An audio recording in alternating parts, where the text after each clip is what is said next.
Hello students, welcome to Revisedu, the learning platform.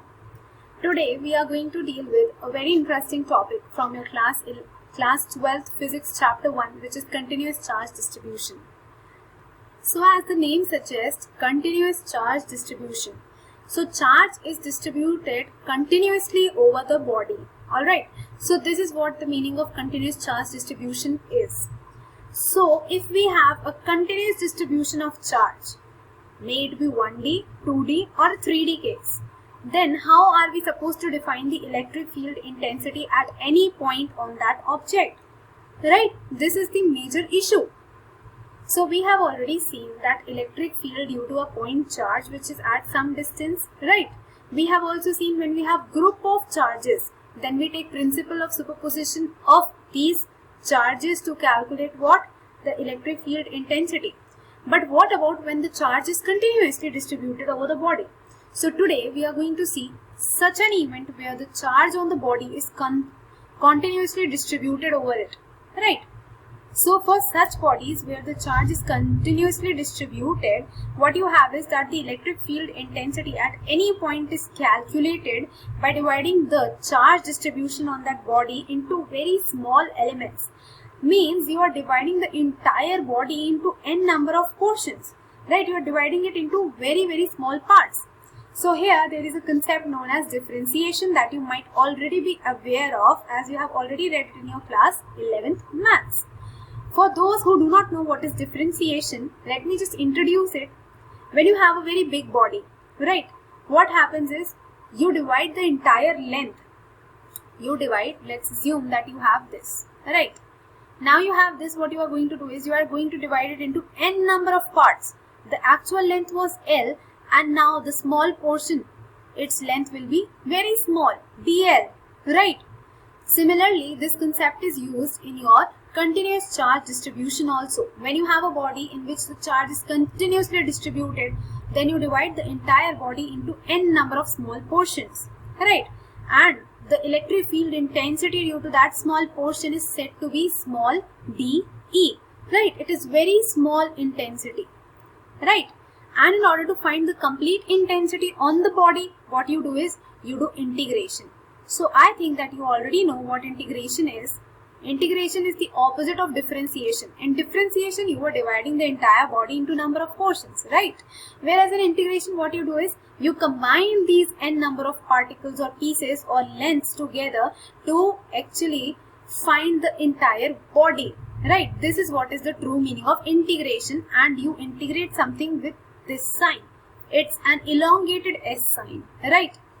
Alright, so we are going to see the concept of such things in continuous charge distribution.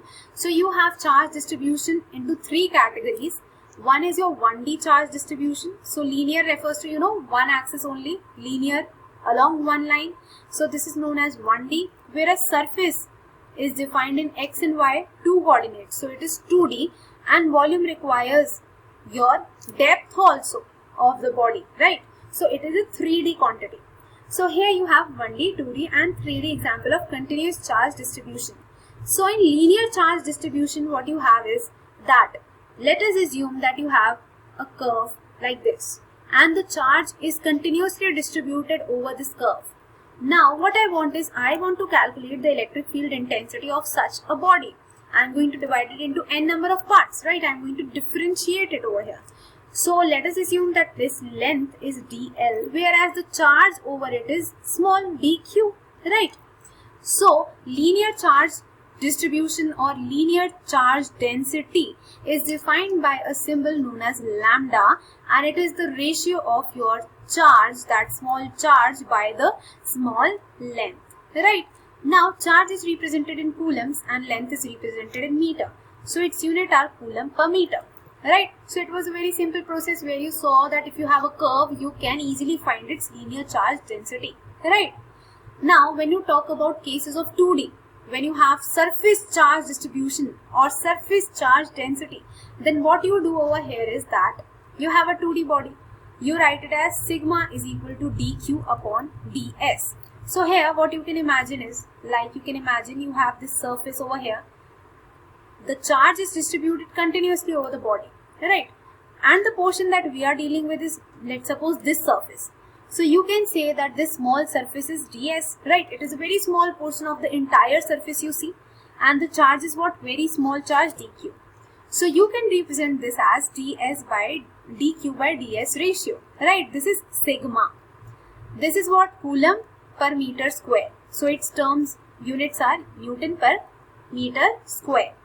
When we are talking about the charge density in terms of volume, that is 3D body, what we have is, we have a quantity known as rho, right? It is represented something like this, rho. Rho is the ratio of what now? So let us just assume we have this surface over here. Now I am considering a volume, right? This is what? This is a cube, this is a volume. Let's say that the volume of this is dV, very small in comparison to the entire volume we are seeing, right? And the corresponding charge is dq.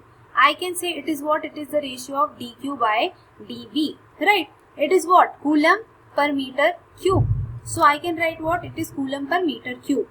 So in this video lecture, you have seen what is continuous charge distribution and how we calculate it in terms of 1D, 2D and 3D bodies, and how actually we can entirely calculate the electric field intensity with the help of differentiation, and by combining those small electric fields and forming integration, by using integration and forming the net electric field on the body. So this is the concept of continuous charge distribution. I hope that you enjoyed the session. Thank you and have a nice day.